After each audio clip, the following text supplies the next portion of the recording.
High friends welcome to tech travel Telugu friends ఇక్కడ మీరు చూస్తున్నారు కదా 2024 బజాజ్ పల్సర్ 150 క్లాసిక్ అన్నమాట। ఈ వీడియోలో ఈ వెహికల్ కి సంబంధించిన ప్రైస్ ఎంత, స్పెసిఫికేషన్స్ ఏంటి, అలాగే ఈ వెహికల్ ఇప్పటిదాకా నేను టెస్ట్ రైడ్ చేశాను, టెస్ట్ రైడ్ చేసినప్పుడు నాకు ఎలా అనిపించింది అనే దాని గురించి ఈ వీడియోలో క్లియర్ గా డిస్కస్ చేస్తాను। మీరు మాత్రం స్కిప్ చేయకుండా లాస్ట్ వరకు చూడండి। ఏ వెహికల్ కైనా హార్ట్ ఇంజినే కాబట్టి ఫస్ట్ ఇంజిన్ తోనే స్టార్ట్ చేద్దాము। ఇక్కడ మీరు చూడొచ్చు ఇంజిన్ అయితే చూస్తానికి ఇలా ఉంటుంది। Single cylinder 4 stroke 2 valves air cooled 149.5 cc BS6 DTSI SOS engine తో లభిస్తా ఉంది। 14 PS పవర్ 13.2 Nm టార్క్ అనేది ఇంజిన్ ప్రొడ్యూస్ చేసిద్దని చెప్పుకోవచ్చు। ఇంజిన్ పెర్ఫార్మెన్స్ ఎలా ఉంది ఏంటి అనేది నేను రైడ్ రివ్యూలో మాట్లాడతాను। ట్రాన్స్మిషన్ విషయానికి వస్తే 5 స్పీడ్ మాన్యువల్ ట్రాన్స్మిషన్ ఇచ్చారు। ఒక గేర్ అయితే ముందుకు వేయాలి, మిగతావన్నీ బ్యాక్ సైడ్ అన్నమాట। సో ట్రాన్స్మిషన్ అయితే చూస్తానికి ఇలా ఉంటుంది। ట్రాన్స్మిషన్ ఎలా పెర్ఫార్మ్ చేస్తుంది ఏంటి అనేది నేను రైడ్ చేసేటప్పుడు మాట్లాడతాను। డ్రైవ్ టైప్ అయితే చైన్ డ్రైవ్ తో లభిస్తా ఉంది। ఇక్కడ చైన్ కూడా మొత్తం కవర్ చేసి ఇచ్చారన్నమాట। సో మీరు డస్ట్ లోకి వెళ్ళినప్పుడు కూడా అంత తొందరగా అయితే చైన్ మీద మట్టి పడదు। ఈ వెహికల్ కి ఇది ఒక ప్లస్ పాయింట్ అని చెప్పుకోవచ్చు। ఇప్పుడు ఈ వెహికల్ లో బ్రేక్స్ గురించి మాట్లాడుకుందాము। ఫ్రంట్స్ అయినా మీకు 260 mm డిస్క్ బ్రేక్ అయితే ఇచ్చారు। ఇక్కడ మీరు చూడొచ్చు డిస్క్ అయితే చూస్తానికి ఇలా ఉంటుంది। అలాగే ఫ్రంట్స్ అయినా మనకి ఏబిఎస్ కూడా ఉందన్నమాట।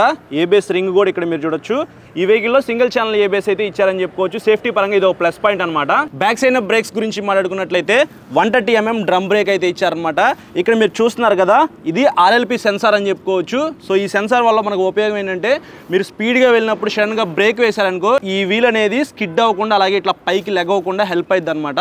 So rear wheel lift off protection అంటారు RLP సెన్సార్ అంటే। సో డ్రమ్ బ్రేక్ అయితే ఇచ్చారు, ఫ్రంట్ డిస్క్ బ్రేక్ అయితే ఇచ్చారు, అలాగే ఏబిఎస్ కూడా ఉంది కాబట్టి ఓవరాల్గా బ్రేక్స్ అయితే బాగానే పెర్ఫామ్ చేస్తాయి। బ్రేక్స్ ఎలా పడుతున్నాయి ఏంటి అనేది కూడా నేను రైడ్ రివ్యూలో మాట్లాడతాను। సస్పెన్షన్ విషయానికి వస్తే front side 31 mm telescopic suspension అయితే ఇచ్చారు। ఇక్కడ మీరు చూడొచ్చు సస్పెన్షన్ అయితే చూస్తానికి ఇలా ఉండిద్ది। ఇది కొద్దిగా సన్న సస్పెన్షన్ అనమాట। మీరు ట్విన్ డిస్క్తో కంపేర్ చేసుకుంటే అందులో 37 mm టెలిస్కోపిక్ సస్పెన్షన్ అయితే ఇస్తారు। అది కొద్దిగా లావుగా అయితే ఉండిద్ది, ఇది కొద్దిగా సన్నగా అయితే ఉందన్నమాట, అంతే డిఫరెన్సెస్। బ్యాక్ సైడ్ సస్పెన్షన్ విషయానికి వస్తే 5 steps adjustable twin Nitrox gas shocks అయితే ఇచ్చారు। అంటే ఈ బ్యాక్ సైడ్ సస్పెన్షన్ అనేది మీకు 2 అయితే ఉంటాయి, వాటిని మీరు కావాలంటే అడ్జస్ట్ చేసుకుని కొద్దిగా హైట్ తగ్గించుకోవచ్చు, లేకపోతే కొద్దిగా హైట్ అయితే పెంచుకోవచ్చు అనమాట। సో ఇక్కడ నుంచి మీరు హైట్ అయితే తగ్గించుకోవచ్చు, అంటే అడ్జస్ట్ చేసుకోవచ్చు సస్పెన్షన్ని।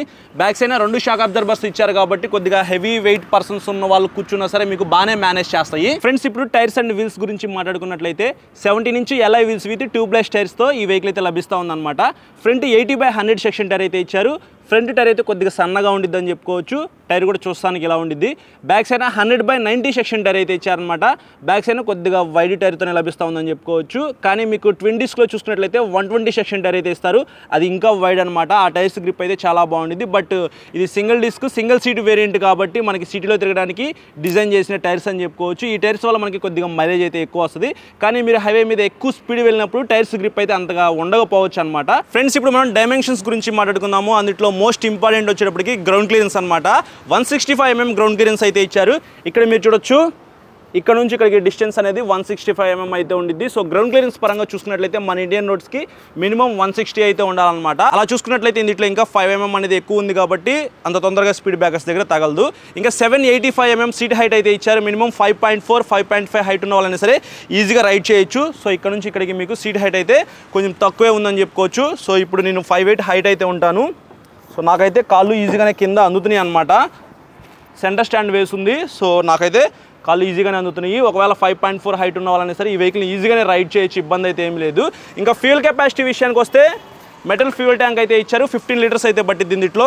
సో లాంగ్ వెళ్ళడానికి కూడా మీకు ఉపయోగపడిద్ది, లాంగ్ కూడా వెళ్ళొచ్చు। మీకు పవర్ అండ్ టార్క్ కూడా కొద్దిగా ఎక్కువ అయితే ఉంది, 14 PS పవర్ అంటే మీరు ఈజీగా 200 కిలోమీటర్స్ 300 కిలోమీటర్స్ కంటిన్యూగా వెళ్ళొచ్చు అనమాట। ఇంకా వెయిట్ గురించి మాట్లాడుకుందాము, ఎందుకంటే చాలామంది వెయిట్ ఎక్కువ ఉండిద్దేమో, నేను ఇది మొయ్యలేనేమో అనుకుంటారు కదా। 148 kgs వెయిట్ అయితే ఉంది। నేను రైడ్ చేసినప్పుడు నాకైతే లైట్ వెయిట్ అయితే అనిపించింది, ఒకసారి నేను ఎక్కి కూడా చూపిస్తాను మీకు చూడండి। సో నా వరకు అయితే మాత్రం అంత వెయిట్ అయితే అనిపించట్లేదు, నాకు ఎలా ఉంది కింద కామెంట్ అయితే చేయండి। బ్లూ కలర్ కూడా చూస్తానికి చాలా బాగుంది, రెడ్ కలర్ కూడా బాగుంటుంది అనమాట, కానీ రెడ్తో కంపేర్ చేసుకుంటే నాకు బ్లూ అయితే కొద్దిగా బాగా నచ్చిందని చెప్పుకోవచ్చు। ఫ్రెండ్స్ ఇప్పుడు లైట్స్ గురించి మాట్లాడుకుందాము। ఇక్కడ మీరు చూడొచ్చు హెడ్ లైట్ డిజైన్ అయితే చూస్తానికి ఇలా ఉంటుంది, చాలా యూనిక్ డిజైన్ అని చెప్పుకోవచ్చు। పల్సర్కి కొద్దిగా అట్రాక్షన్ అనేది హెడ్ లైట్ అనమాట, కానీ ఇందులో హాలోజన్ లైట్ అయితే ఇచ్చారు। ఇక్కడ మీరు చూడొచ్చు ఎల్ఈడి అయితే ఏమీ కాదు, రానున్న రోజుల్లో ఎల్ఈడితో అప్గ్రేడ్ చేసి తీసుకొస్తారేమో చూడాలి। నైట్ టైం విజిబిలిటీ అయితే మీకు ఇది కూడా హాలోజన్ అయినప్పటికీ బాగానే కనిపించింది, కానీ ఎల్ఈడి అయితే కొద్దిగా పవర్ కన్జ్యూమ్ తక్కువ చేసుకునిద్ది అని చెప్పుకోవచ్చు। సో అందుకే నేను ఫ్యూచర్లో ఎల్ఈడికి అప్గ్రేడ్ చేసి తీసుకురావాలని చెప్పి కోరుకుంటున్నాను। కానీ టైల్ లైట్ అయితే ఎల్ఈడితో ఇచ్చారనమాట। ఇక్కడ మీరు చూడొచ్చు టైల్ లైట్ డిజైన్ అయితే చూస్తానికి ఇలా ఉండిద్ది, సిగ్నల్ లైట్స్ మాత్రం బల్బ్తోనే లభిస్తూ ఉన్నాయి। సో ఇక్కడ మీరు చూడొచ్చు సో ఇవి సిగ్నల్ లైట్స్ అనమాట. ఇవి ఎల్ఈడితో తీసుకొస్తే బాగుండిద్ది, కాకపోతే ఇది పల్సర్ 150 క్లాసిక్ కాబట్టి క్లాసిక్ లుక్స్లో ఉండటానికి మనకి సిగ్నల్ లైట్స్ అనేది బల్బే ఇచ్చారని చెప్పుకోవచ్చు. కన్సోల్ విషయానికి వస్తే ఎలాగో డిజిటల్ కన్సోల్ అయితే ఇచ్చారన్నమాట. ఇక్కడ మీరు చూడొచ్చు కన్సోల్ అయితే చూస్తానికి ఇలా ఉండిద్ది. ఇక్కడ మనకి స్పీడోమీటర్ అనేది డిజిటల్తో అయితే ఇచ్చారు, టాకోమీటర్ అయితే ఎనలాగ్లో అయితే ఇచ్చారన్నమాట. ఇక్కడ మాల్ ఫంక్షన్ లైట్ అయితే ఉంది, అలాగే ఆర్పిఎం లైట్ అయితే ఉంది, ఓడోమీటర్ అయితే ఇచ్చారు, ఫ్యూల్ గేజ్ అయితే మనకి ఇక్కడ డిజిటల్తో అయితే ఇచ్చారన్నమాట. అలాగే ఏబిఎస్ ఇండికేటర్ ఉంది, అలాగే న్యూట్రల్ ఇండికేటర్ ఉంది, హై బీమ్ ఇండికేటర్ అయితే ఉంది, సిగ్నల్ లైట్స్కి సంబంధించిన ఇండికేటర్స్ అయితే ఇక్కడ మీరు చూడొచ్చు. సో ఇవి మనకి కన్సోల్లో ఉన్న మెయిన్ ఇంపార్టెంట్ ఫీచర్స్ అయితే. హ్యాండిల్ మీద ఉన్న స్విచెస్ గురించి మాట్లాడుకుందాము. హ్యాండిల్కి రైట్ సైడ్ చూసుకున్నట్లయితే రెడ్ కలర్లో ఇంజిన్ కిల్ స్విచ్ అయితే ఇచ్చారు, దాని కింద సెల్ఫ్ స్టార్ట్ అయితే ఉంది. ఇంకా హ్యాండిల్కి లెఫ్ట్ సైడ్ చూసుకున్నట్లయితే డెడికేటెడ్గా పాస్ స్విచ్ అయితే ఉంది, దాని తర్వాత హై బీమ్ లో బీమ్ స్విచ్ అయితే ఉంది, కింద సిగ్నల్ లైట్ స్విచ్ ఉంది, ఇంకా కింద చూసుకున్నట్లయితే హార్న్ అయితే ఉందన్నమాట. స్విచెస్ క్వాలిటీ అయితే బాగానే ఉంది. అలాగే క్లిప్ ఆన్ హ్యాండిల్ బార్స్తో లభిస్తూ ఉంది. హ్యాండిల్ కంఫర్ట్ కూడా మీకు చాలా బాగుంది అనమాట. సిటీలో తిరగడానికి కానీ హైవే మీద మీరు లాంగ్ వెళ్దాం అనుకున్నా సరే ఒక 200-300 కిలోమీటర్స్ కంటిన్యూగా కంఫర్ట్ చాలా బాగుంది. నెక్స్ట్ ఈ వెహికల్ ఒక స్పెషల్ థింగ్ ఏంటంటే సింగిల్ సీట్ అనమాట. ఫ్యామిలీ కోసం కూడా ఈ వెహికల్ అయితే మీరు యూజ్ చేసుకోవచ్చు. సింగిల్ లాంగ్ సీట్ అయితే ఇచ్చారు, back side pillion seat comfort కూడా చాలా బాగుంది. అలాగే మీకు గ్రాబ్ రైల్ కూడా సింగిల్ పీస్ గ్రాబ్ రైల్ అయితే ఇచ్చారనమాట, పట్టుకోవడానికి కూడా కంఫర్టబుల్ గానే ఉందన్నమాట. అలాగే ఇక్కడ మీరు చూసుకున్నట్లయితే మనకి ప్యాసింజర్ ఫుట్ రెస్ట్ అయితే రబ్బర్తో అయితే ఇచ్చారనమాట. సైడ్ స్టెప్ ఫుట్ రెస్ట్ అయితే ఉంది, శారీ గార్డ్ కూడా వీళ్ళు ప్రొవైడ్ చేస్తా ఉన్నారు. మైలేజ్ గురించి మాట్లాడుకున్నట్లయితే 45 నుంచి 50 కిలోమీటర్ల దాకా మీకు కన్ఫర్మ్ గా మైలేజ్ అయితే ఇస్తుంది. మీరు ఎంత స్పీడ్ గా వెళ్ళినా సరే, ఎంత రఫ్ అండ్ టఫ్ గా యూజ్ చేసుకున్నా సరే 45 to 50 కిలోమీటర్స్ దాకా మీరు ఎక్స్పెక్ట్ చేయొచ్చు అనమాట. సో మీరు రైడ్ చేసే విధానాన్ని బట్టి కూడా మైలేజ్ మారిద్ది కాబట్టి 45 to 50 అయితే మీరు ఎక్స్పెక్ట్ చేయండి. ఇంకా టాప్ స్పీడ్ గురించి మాట్లాడుకున్నట్లయితే 110+ అయితే ఈజీగా వెళ్ళగలదు. వైబ్రేషన్స్ అయితే మీకు 100+ క్రాస్ అయిన తర్వాత ఉంటాయి అనమాట. BS6 Phase 2 E20 supported engine కాబట్టి మీకు చాలా వరకు వైబ్రేషన్స్ అయితే తగ్గినాయి అని చెప్పుకోవచ్చు. అలాగే టైర్స్ కూడా కొద్దిగా సన్నగా ఉన్నాయి కాబట్టి మీరు ఎక్కువ స్పీడ్ వెళ్ళినప్పుడు స్లిప్ అయిపోయే అవకాశం అయితే ఉంది కాబట్టి 100+ క్రాస్ అవ్వద్దు అనమాట. 100+ క్రాస్ అయినప్పుడు కూడా మీకు మైలేజ్ కూడా తగ్గిపోయే అవకాశం ఉంది. ఇంకా మనము కలర్స్ గురించి మాట్లాడుకున్నట్లయితే ఇది బ్లాక్ బ్లూ అనమాట, బ్లాక్ రెడ్, బ్లాక్ సిల్వర్ అని చెప్పేసి 3 కలర్స్లో మీకు ఈ వెహికల్ అయితే లభిస్తూ ఉంది. మీకు నచ్చిన కలర్ అయితే మీరు చూస్ చేసుకోవచ్చు. ప్రైస్ విషయానికి వస్తే తెనాలి వరాహి బజాజ్ షోరూమ్ వాళ్ళు నాకు ఈ వెహికల్ అయితే ఇచ్చారనమాట. వాళ్ళు చెప్పిన ఎగ్జాక్ట్ ఆన్ రోడ్ ప్రైస్ వచ్చేప్పటికి 1,39,000 రూపీస్ అయితే ఉంది. ఇంకా మీకు దగ్గరలో ఉన్న డీలర్స్ని బట్టి ఈ ప్రైస్ అయితే వ్యారీ అవ్వచ్చు, ఒక 2,000 రూపీస్ తక్కువ ఉండొచ్చు, ఎక్కువ ఉండొచ్చు అనమాట. ఒకవేళ ఈ వెహికల్ మీరు కొనుక్కోవాలి అని అనుకుంటే ఒకసారి మీకు దగ్గరలో ఉన్న షోరూమ్కి అయితే వెళ్ళండి, అక్కడ ఎగ్జాక్ట్ ప్రైస్ అయితే అడిగి మీరు ఈ వెహికల్ అయితే పర్చేస్ చేయగలరు. ఈఎంఐలో ఎవరైనా ఈ వెహికల్ కొనుక్కోవాలి అని అనుకుంటే డౌన్ పేమెంట్ వచ్చేప్పటికి 25,000 రూపీస్ 30,000 రూపీస్ నుంచి మీరు ఎంతైనా పే చేసుకోవచ్చు. ఎంత డౌన్ పేమెంట్ ఎక్కువ పే చేసుకుంటే రేట్ ఆఫ్ ఇంట్రెస్ట్ కూడా మీకు తగ్గిద్ది, అంటే వడ్డీ కూడా మీకు తగ్గిద్ది అనమాట. 24 months అలా పెట్టుకోండి సరిపోయింది నన్ను అడిగితే. సో ఇది ఇంకా ఫైనాన్స్ గురించి నన్ను క్లియర్గా అడగద్దు, ఎందుకంటే షోరూమ్స్లో ఫైనాన్సర్స్ చాలా మంది అయితే ఉంటారు, వాళ్ళు వేసే రేట్ ఆఫ్ ఇంట్రెస్ట్ అవన్నీ డిఫరెంట్గా ఉంటాయి కాబట్టి షోరూమ్కి వెళ్ళి ఫైనాన్సర్స్తో మీట్ అయ్యి వాళ్ళతో డిస్కస్ చేయండి, వాళ్ళు మీకు ఫైనాన్స్ చేస్తారనమాట. సో ఇది ఫ్రెండ్స్ ఓవరాల్గా బజాజ్ పల్సర్ 150 స్టాండర్డ్కి సంబంధించిన డీటెయిల్స్ స్పెసిఫికేషన్స్ గురించి అయితే ఇప్పుడు నేను ఈ వెహికల్ని రైడ్ చేస్తాను. నేను రైడ్ చేసినప్పుడు నాకు ఎలా అనిపించిందో నా రైడ్ ఎక్స్పీరియన్స్ మీతో షేర్ చేసుకుంటా.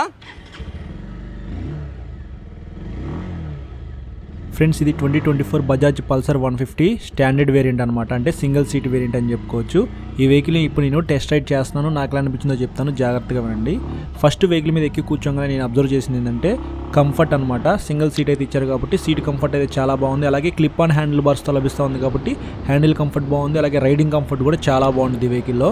ఇంజిన్ పెర్ఫార్మెన్స్ గురించి మాట్లాడుకున్నట్టయితే 14 PS పవర్ అయితే ఇచ్చారనమాట. మీకు ఇన్స్టెంట్గా పికప్ అయితే ఉంది, ఎందుకంటే 13.2 Nm టార్క్తో లభిస్తూ ఉంది కాబట్టి ఇన్స్టెంట్గా పికప్ అయితే ఉందన్నమాట. రన్నింగ్లో వెళ్ళేటప్పుడు కూడా మీకు పికప్ అయితే ఉంది. 5 గేర్స్ అయితే ఇచ్చారు కదా, ప్రతి గేర్లో కూడా మీకు పుల్ అయితే చాలా బాగుందని చెప్పుకోవచ్చు. గేర్లు వేసేటప్పుడు కానీ తీసేటప్పుడు కానీ మీకు ప్రాబ్లం అయితే ఏం లేదనమాట. ఇంతకుముందు వేరియంట్లో చూసుకున్నట్లయితే గేర్లు అయితే స్మూత్గా వేయచ్చు, బట్ తీసేటప్పుడు మాత్రం కొద్దిగా హార్డ్ అయితే ఉండిద్ది. ఇప్పుడు ఆ ప్రాబ్లం అయితే సాల్వ్ అయిందని చెప్పుకోవచ్చు. స్మూత్గా ఉంది ట్రాన్స్మిషన్ అయితే. క్లచ్ గురించి మాట్లాడుకున్నట్లయితే బాగా హార్డ్గా ఉందని నేను చెప్పను కానీ స్మూత్గానే ఉందన్నమాట. ఒకసారి రైడ్ చేయండి, మీరు షోరూమ్కి వెళ్ళి టెస్ట్ రైడ్ వెహికల్ తీసుకొని రైడ్ చేయండి, అప్పుడు మీకు అర్థమైపోయింది ట్రాన్స్మిషన్ ఎలా ఉంది, క్లచ్ ఎలా ఉందని చెప్పేసి. ఇంకా మనం బ్రేక్స్ గురించి మాట్లాడుకుందాము. ఫ్రంట్ సైడ్ మనకి డిస్క్ బ్రేక్ అయితే ఇచ్చారు, ఏబిఎస్ ఉందన్నమాట. బ్రేక్స్ అయితే బాగానే పడుతున్నాయి. కొద్దిగా చిన్న డిస్క్ బ్రేక్ అని చెప్పుకోవచ్చు ట్విన్ డిస్క్తో కంపేర్ చేసుకుంటే. ఆల్రెడీ ఇందాక మీరు స్పెసిఫికేషన్స్ వీడియోలో చూసే ఉంటారు. సో బ్రేక్స్ అయితే బాగానే పడుతున్నాయి అనమాట. బ్యాక్ సైడ్ డ్రమ్ బ్రేక్ అయితే ఎక్సలెంట్గా పెర్ఫామ్ చేస్తుంది. ఒకసారి రైడ్ చేసేటప్పుడు ఇది కూడా అబ్జర్వ్ చేయండి, మీకు అర్థమైపోయింది. సస్పెన్షన్ కూడా చాలా బాగా పెర్ఫామ్ చేసింది. వీడియోని స్కిప్ చేయకుండా చూడండి. లాస్ట్లో నేను ఆఫ్ రోడింగ్ కూడా చేశాను అనమాట, అక్కడ సస్పెన్షన్ టెస్ట్ కూడా చేశాను నేను. సో ఆ క్లిప్ కూడా నేను లాస్ట్లో పెడతాను, మీరు స్కిప్ చేయకుండా చూస్తే మీకు అర్థమైపోయింది.